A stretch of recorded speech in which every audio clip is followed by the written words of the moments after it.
नमस्कार दोस्तों, आप देख रहे हैं HW न्यूज और मेरा नाम है सूरू कनौजिया। देश में कृषि कानूनों के खिलाफ विरोध प्रदर्शन कर रहे किसानों के प्रदर्शन का आज छठवां दिन है। उम्मीद जताई जा रही है कि जल्द ही सरकार और किसानों के बीच इस मुद्दे को लेकर बातचीत होगी और जल्द ही मामले को सुलझा लिया जाएगा। लेकिन इसमें अब एक इंटरनेशनल एंट्री भी हो चुकी है। इस पूरे प्रदर्शन को लेकर कनाडा के प्राइम मिनिस्टर जस्टिन ट्रूडो ने अपनी चिंता व्यक्त की है।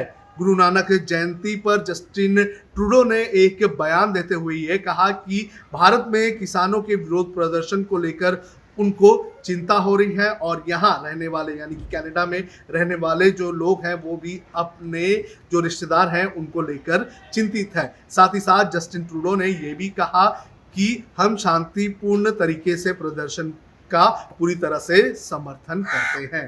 क्या कहा जस्टिन ट्रूडो ने, आप खुद ही सुनिए। It is a really important time for us to come together, even more so this year than normal because COVID-19 is keeping us all separate. That being able to come together and celebrate like this is really wonderful. So it's wonderful to be here with Minister Sajan, Minister Baines, Minister Chagger, all of our friends from the Sikh community and Sikh members of Parliament as well. I would be remiss if I didn't start also by recognizing the news coming out of India about the protest by farmers. The situation is concerning, and we're all very worried about family and friends. I know that's the reality for many of you. Let me remind you, Canada will always be there to defend the right of peaceful protest. We believe in the importance of dialogue, and that's why we've reached out through multiple means directly to the Indian authorities to highlight our concerns. This is a moment for all of us to pull together, because of COVID and because of everything else as well. We're going to be there to continue to work together as we there to help each other out. And as we think of neighbors helping neighbors, as we have throughout this pandemic, it is really worthwhile to think about Guru Nanak Dev Ji, whose teachings on equality, compassion, and selfless service is truly at the heart, not just of Sikhism, but of Canadian values as well.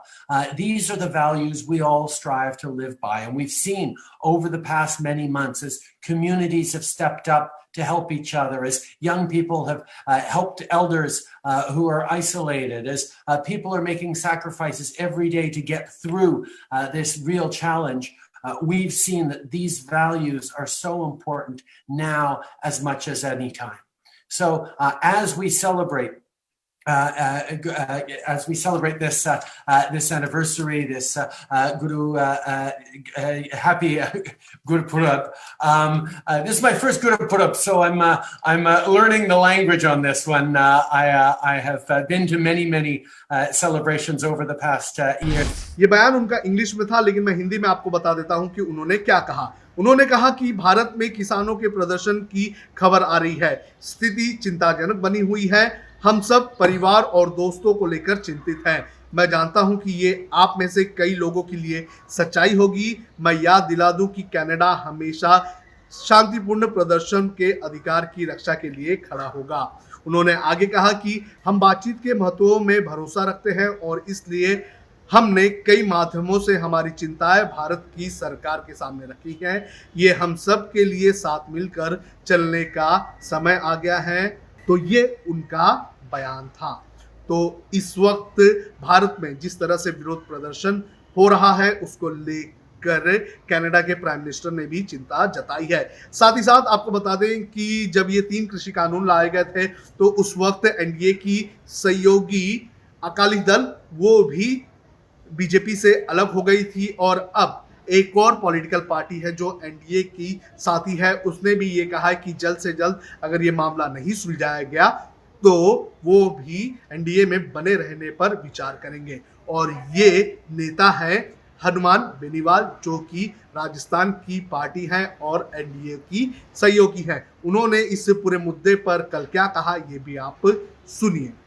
राष्ट्रीय लोकतांत्रिक party ने पहले जो तीनों कृषि bill केंद्र की सरकार लेके आई है, इनका विरोध मैंने किया सोशल मीडिया के माध्यम से, सड़कों पे भी, और आज मैंने अमित शाह जी जो एनडीए के चेयरपर्सन हैं उनको ट्वीट के माध्यम से और पत्र लिखी मांग करी है कि अगर इस काले कानून को वापस नहीं लिया गया तो एनडीए को समर्थन दे या नहीं दे जारी रखे, इस पर पुनर्विचार पार्टी करेगी और हम किसानों के साथ हैं।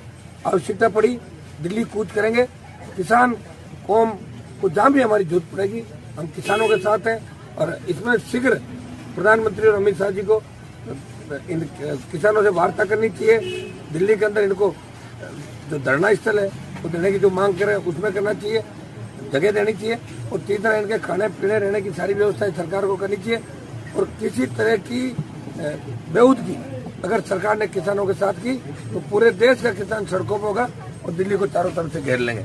ये मेरी अंतिम चेतावनी दिल्ली की सरकार को है कि कृषि बिलों को गंभीरता से ले, ठंड के अंदर संघर्ष करे, किसानों को बचाएं। तो आपने सुना हनुमान बेनीवाल को। उन्होंने भी ये कहा कि अगर जल्द से जल्द निपटारा नहीं होता है तो वो भी विचार कर सकते हैं एनडीए में बने रहने को लेकर। तो इस तरह से स्थिति बनी हुई है। बहरहाल ये भी उम्मीद जताई जा रही है कि आज सरकार और किसान संगठनों के बीच बातचीत होगी और बातचीत के बाद ये जो पूरा का पूरा मामला है इसे शांत कर लिया जाएगा।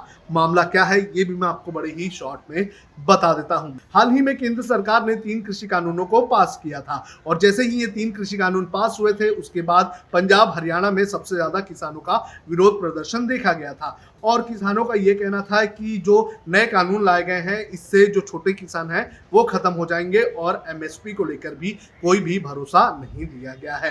हालांकि सरकार की तरफ से ये कहा गया है कि एमएसपी खत्म नहीं होगी, लेकिन किसानों को सरकार के बयान पर, प्रधानमंत्री नरेंद्र मोदी के बयान पर फिलहाल विश्वास नजर नहीं आ रहा है। उनका ये कहना है कि वो लिखित रूप में उन्हें दे कि एमएसपी खत्म नहीं होगी। तो बहरहाल अब ये मामला इंटरनेशनल होता हुआ नजर आ रहा है। कनाडा के प्राइम मिनिस्टर ने भी इसको लेकर अपनी चिंता जाहिर की है। तो देखना जरूरी है कि ये मामला अब आगे जाकर कौन सा मोड़ लेता है। अब खबरें पाइए सबसे पहले हमारे मोबाइल न्यूज एप्लीकेशन पर।